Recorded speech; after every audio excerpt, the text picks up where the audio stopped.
سلچاغے کے علاقہ دفتان میں ایل پی جی ناپید ہونے سے شہری اس جدید دور میں بھی لکڑی جلانے پر مجبور ہے۔ دفتان کے راستے پورے ملک میں ایل پی جی کی سپلائی ہوتی ہے، مگر دفتان کے لوگوں کو یہ سہولت میسر نہیں ہے۔ ایران سے بوزر کے ذریعے دفتان کے راستے روزانہ سینکڑوں کی تعداد میں پورے ملک میں ایل پی جی کی سپلائی ہوتی ہے، مگر آج بھی لوگ فی کلو کے حساب سے گیس خرید رہے ہیں، جو کہ ناانصافی کے مترادف ہے۔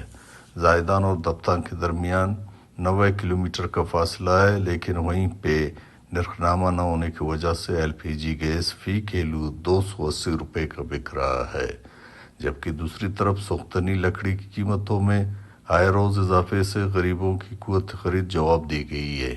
شہریوں نے مطالبہ کیا ہے کہ دفتان میں گیس پلانٹ نصب کر کے گھریلو صارفین کو ہر ممکن سہولت کی فراہمی کے لیے اقدامات کیے جائیں۔ وش نیوز